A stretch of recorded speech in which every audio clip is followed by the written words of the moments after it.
menciptakan Alveolana, Septia, Neneng, Siti Nur, Diva Putri, Farah Aprilia, Amalia, dan Devi Ayu Febrilia. Selanjutnya ada identitas pasien, yaitu Nyonya W, alamat Lamongan, jenis kelamin perempuan, umur 90 tahun, status janda, agama Islam. Yang kedua ada riwayat kesehatan. Yang pertama, keluhan yang dirasakan saat ini yaitu gangguan pendengaran. Yang kedua, keluhan yang dirasakan 3 bulan terakhir yaitu pusing dan gangguan pendengaran. Penyakit saat ini penyakit kulit, hipertensi, dan juga gangguan pendengaran. Kejadian 3 bulan terakhir yaitu gangguan pendengaran. Yang ketiga ada age-related change atau perubahan terkait menua, risk factor atau faktor risiko, dan negatif functional change atau perubahan fungsional negatif. Yang pertama ada status fisiologis, bagaimana postur tulang belakang lansia yaitu kifosis, tanda-tanda vital dan status gizi, suhu 37,2, tekanan darah 140/90, nadi 80, respirasi 20, berat badan 34,5, tinggi badan 145, dan status gizi kurang. Kemudian ada pengkajian head to toe. Yang pertama kepala bersih, adanya kerontokan rambut, tidak ada keluhan. Yang kedua konjungtiva tidak anemis, sklera tidak ikterik, strabismus tidak, penglihatan kabur, peradangan tidak ada, riwayat katarak tidak ada, keluhan tidak ada, dan penggunaan kacamata tidak ada. Yang ketiga hidung, bentuk simetris, peradangan iya, penciuman tidak terganggu. Yang keempat mulut dan tenggorokan, kebersihan baik, mukosa kering, tidak ada peradangan, gigi geligi ompong, radang gusi tidak ada, kesulitan mengunyah tidak ada, kesulitan menelan juga tidak. Yang kelima telinga, kebersihan bersih, tidak ada peradangan, dan pendengaran terganggu. Pasien sulit menangkap apa yang dibicarakan oleh lawan bicara. Ketika berbicara, lawan bicara harus mengeraskan volume dan didekatkan ke telinga pasien agar pasien bisa memahami perkataan lawan bicara. Perawat juga harus mengulangi perkataan beberapa kali dengan sangat jelas agar pasien dapat memahaminya. Keluhan lain tidak ada. Yang keenam leher, tidak ada pembesaran kelenjar tiroid, kaku kuduk juga tidak ada. Yang ketujuh dada, bentuk dada normal chest, retraksi tidak, wheezing tidak, bronchi tidak, dan tidak ada suara jantung tambahan. Yang kedelapan abdomen, bentuk flat, tidak ada nyeri tekan, tidak kembung, supel tidak, bising usus ada dengan frekuensi 14 kali per menit. Yang kesembilan ada genitalia, kebersihan baik, hemoroid tidak, dan hernia tidak.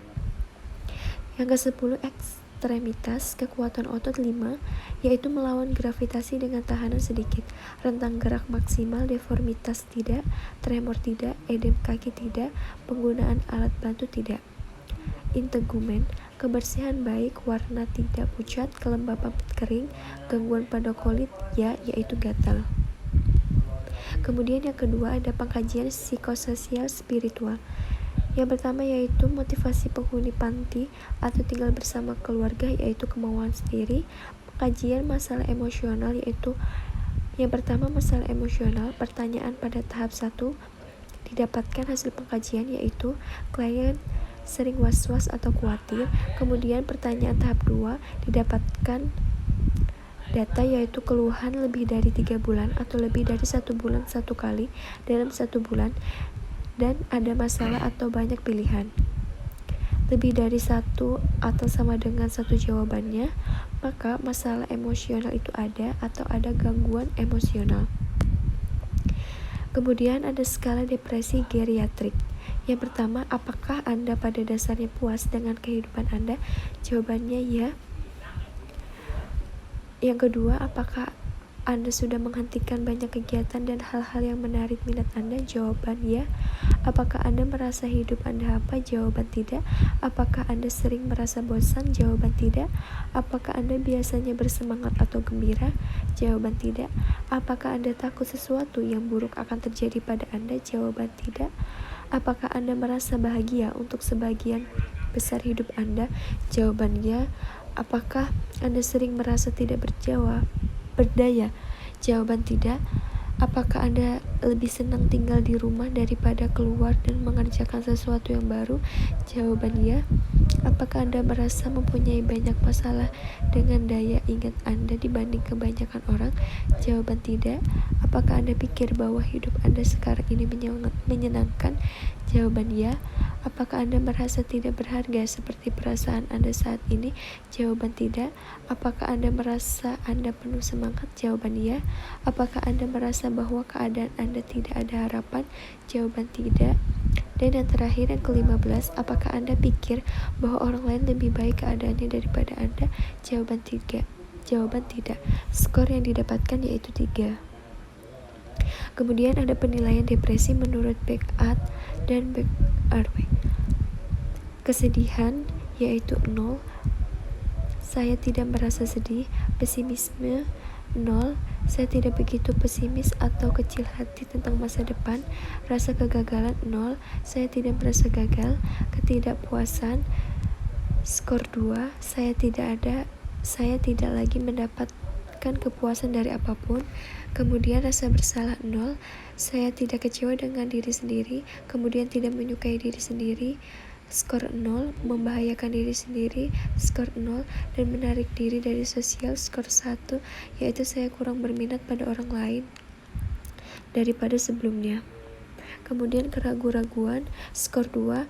Mempunyai banyak kesulitan dalam membuat keputusan. Kemudian perubahan gambaran diri yaitu 0. Kesulitan kerja 0. Keletihan 1. Merasa lelah dari yang biasanya. Kemudian anoreksia 0. Skor yang didapatkan yaitu 5-7, yaitu depresi ringan. Kemudian sosial, hubungan dengan orang lain dalam wisma atau di dalam keluarga mendapat skor 3, yaitu mampu berinteraksi. Hubungan dengan orang lain di luar wisma, di dalam panti atau masyarakat yaitu 1, tidak dikenal.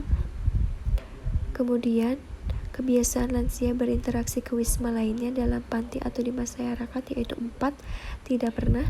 Kemudian frekuensi kunjungan keluarga yaitu 1 kali per bulan. Kemudian Apgar keluarga, screening singkat mengkaji fungsi sosial lansia. Yaitu yang pertama adaptation, yaitu selalu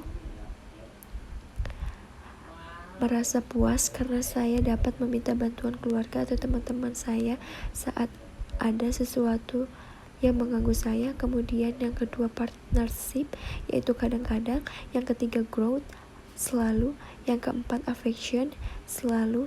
Dan yang kelima resolve, selalu. Skor yang didapatkan yaitu lebih dari 6, yaitu fungsi baik. Kemudian spiritual, aktivitas ibadah, sholat 5 waktu, sholat sunnah duha, tahajud dan duha, tidak mengaji, puasa wajib, dan hambatan tidak ada. Kemudian ada pengkajian tingkat kerusakan intelektual atau aspek kognitif lansia. Yang pertama, SPMSQ atau Short Portable Mental Status Questionnaire, yaitu pertanyaan yang diajukan, tanggal berapa sekarang, menjawab salah. Kemudian pertanyaan kedua salah, pertanyaan ketiga benar, pertanyaan keempat benar, kelima dan keenam salah, 7, 8 salah, pertanyaan nomor 9 menjawab benar, dan yang ke-10 menjawab salah. Dan hasil yang didapatkan yaitu 7, yaitu interpretasi salah 6-8, yaitu fungsi intelektual kerusakan sedang. Kemudian selanjutnya ada mini mental state examination atau MMSE. Skor lansia yang didapatkan yaitu 12. Skor nilai yaitu 0-17, yaitu gangguan kognitif berat. Kemudian pengkajian perilaku terhadap kesehatan, kebiasaan merokok, tidak merokok, pola pemenuhan kebutuhan sehari-hari, pola pemenuhan cairan, frekuensi minum lebih dari 3 gelas sehari. Kemudian jenis minuman air putih, frekuensi makan 3 kali sehari, jumlah 1 porsi habis, makanan tambahan juga dihabiskan. Selanjutnya ada pengkajian determinan nutrisi pada lansia, yaitu yang pertama, menderita sakit atau kondisi yang mengakibatkan perubahan jumlah dan jenis makanan yang dikonsumsi mendapat skor 2, makan kurang dari 2 kali dalam sehari skor 3, makan sedikit sayuran atau olahan susu skor 2, mempunyai 3 atau lebih kebiasaan minum-minum beralkohol setiap harinya 2, mempunyai masalah dengan mulut atau giginya sehingga tidak dapat makan makanan yang keras skor 2, tidak selalu mempunyai cukup uang untuk membeli makanan skor 4, lebih sering makan sendirian skor 1, mempunyai keharusan menjalankan terapi minum obat 3 kali atau lebih setiap harinya skor 1, mengalami penurunan berat badan 5 kg dalam 6 bulan terakhir skor 2, dan yang terakhir tidak selalu mempunyai kemampuan fisik yang cukup untuk belanja, memasak atau makan sendiri. Total skor 5, interpretasi 3-5 yaitu moderate nutritional risk. Kemudian pola kebiasaan tidur, jumlah waktu tidur lebih dari 6 jam, tidak ada gangguan tidur, penggunaan luang ketika tidak tidur yaitu kegiatan keagamaan. Selanjutnya pola eliminasi BAB, frekuensi 2 kali sehari, konsistensi, lembek, gangguan BAB tidak ada. Pola BAK, frekuensi 4-6 kali sehari, warna urin kuning jernih, tidak ada gangguan BAK. Pola aktivitas, kegiatan produktif lansia yang sering dilakukan yaitu memberi makan ayam peliharaan dan mencuci baju. Kemudian pola pemenuhan kebersihan diri, mandi 2 kali sehari, memakai sabun, sikat gigi 2 kali sehari, menggunakan pasta gigi, dan kebiasaan berganti pakaian bersih lebih dari 1 kali sehari. Kemudian ada pengkajian fungsional berdasar Battle Index. Yang pertama, makan mandiri mendapatkan skor 10, berpindah dari kursi roda ke tempat tidur dan sebaliknya, termasuk duduk di tempat tidur, mendapat skor 10, kebersihan diri, mencuci muka, menyisir, mencukur, dan menggosok gigi skor 5, mandiri, aktivitas toilet skor 10, mandiri, mandi mandiri mendapatkan skor 5, berjalan di jalan yang datar skor 15, naik turun tangga 5, berpakaian termasuk mengenakan sepatu skor 10, mengontrol defekasi skor 10, mengontrol berkemih skor 10, jumlah 90.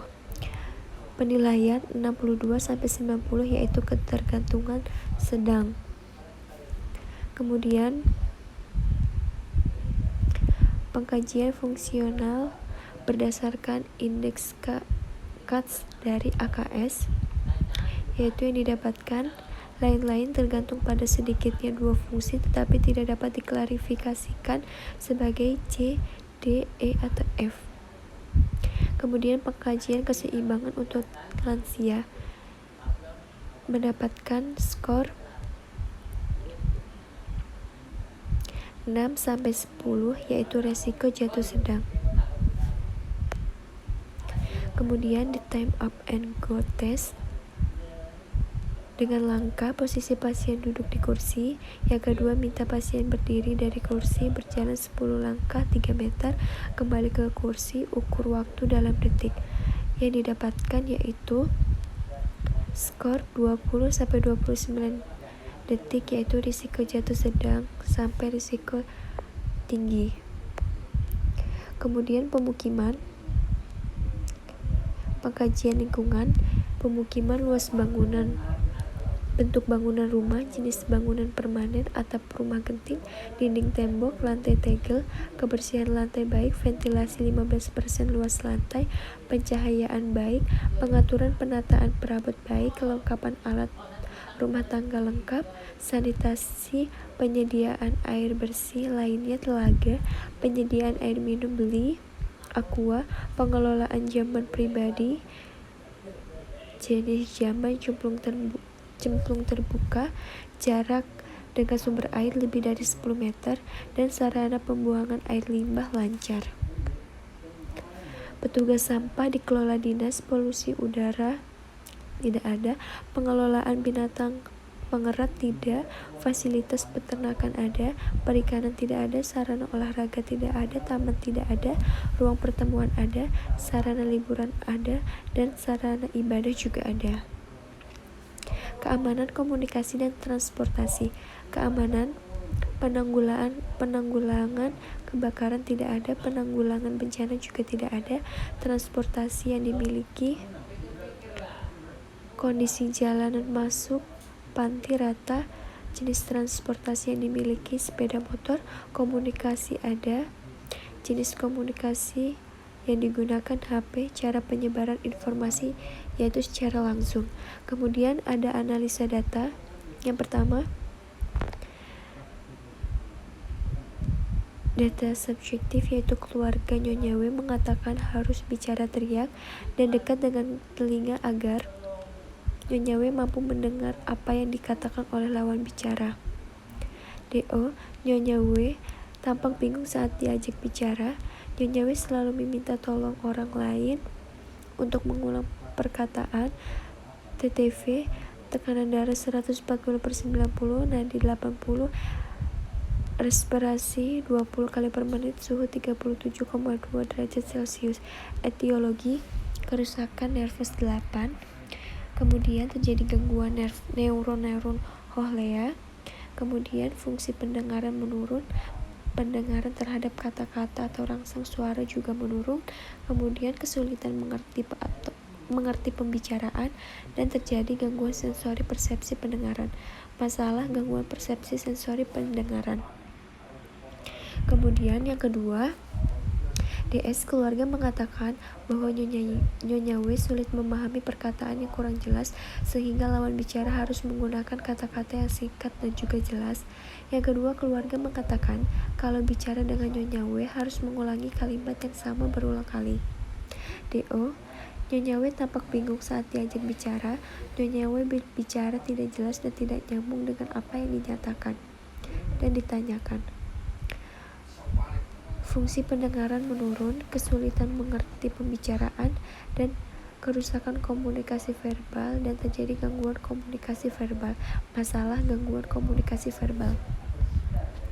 Yang ketiga, DS, Nyonya W jarang mendengar peringatan yang diberikan orang lain saat berjalan. DO, Nyonya W terlihat menunduk acuh dan Nyonya W tidak menggunakan alat bantu pendengaran. Etiologi, penurunan aktivitas, dan terjadi penurunan fungsi sendi otot pendengaran, kemudian terjadi gangguan dalam beraktivitas dan risiko jatuh. Masalah gangguan keamanan atau perlindungan risiko jatuh. Diagnosa yang didapatkan yaitu yang pertama, gangguan persepsi sensori pendengaran berhubungan dengan perubahan penerimaan sensori. Yang kedua, gangguan komunikasi verbal berhubungan dengan kerusakan serebral. Yang ketiga, risiko jatuh berhubungan dengan gangguan pendengaran dan pemenuhan aktivitas. Intervensi. Diagnosa pertama, gangguan persepsi sensori pendengaran berhubungan dengan perubahan penerimaan sensori. Tujuan dan kriteria hasil. Setelah dilakukan tindakan keperawatan selama 2x24 jam, diharapkan fungsi sensori meningkat dengan kriteria hasil. Ketajaman pendengaran meningkat menjadi skor 4. Identifikasi hari, bulan, dan tahun meningkat menjadi skor 4. Intervensi, observasi, identifikasi faktor resiko gangguan pendengaran, monitor status neurologis dan tingkat gangguan pendengaran. Terapeutik, berikan pencahayaan yang baik, berikan kalender dan jam yang mudah dibaca, hindari stimulus sensorik yang berlebihan, batasi pembuatan keputusan, nyatakan persepsi dengan cara yang tenang, meyakinkan, dan tidak argumentatif. Lakukan reorientasi, sediakan lingkungan fisik dan rutinitas harian yang konsisten. Gunakan isyarat lingkungan untuk stimulasi memori, reorientasi, dan meningkatkan perilaku yang sesuai. Dan yang terakhir, berikan informasi baru secara perlahan, sedikit demi sedikit, dan diulang-ulang. Edukasi, anjurkan penggunaan alat bantu sensorik atau alat bantu dengar. Yang kedua, diagnosa kedua yaitu setelah dilakukan tindakan keperawatan selama 2x24 jam, diharapkan kemampuan menerima informasi pendengaran meningkat. Dengan kriteria hasil, kemampuan mendengar meningkat menjadi skor 4, kesesuaian ekspektasi wajah atau tubuh meningkat menjadi skor 4, pemahaman komunikasi meningkat menjadi skor 5.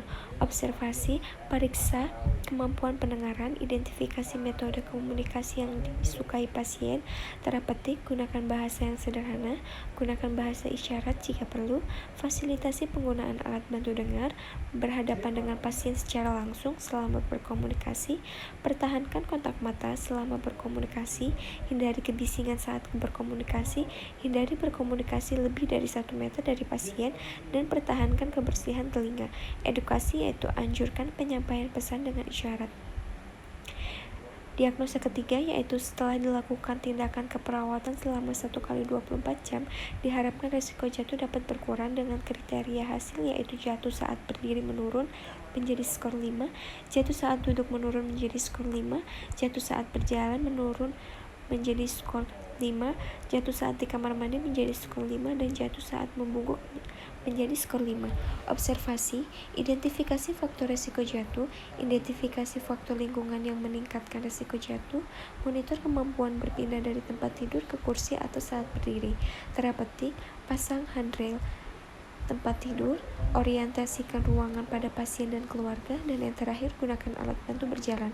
Dan edukasi, anjurkan berkonsentrasi untuk menjaga keseimbangan tubuh dan anjurkan melebarkan jarak kedua kaki untuk meningkatkan keseimbangan saat berdiri. Kemudian implementasi, hari Rabu 19 Januari 2022, diagnosa gangguan persepsi sensori pendengaran berhubungan dengan perubahan penerimaan sensori. Kegiatan mengidentifikasi faktor risiko gangguan pendengaran, memonitoring status neurologis dan tingkat gangguan pendengaran, memberikan pencahayaan yang baik, memberikan kalender dan jam yang mudah dibaca, menghindari stimulus sensorik yang berlebihan, mengajukan penggunaan alat bantu sensorik.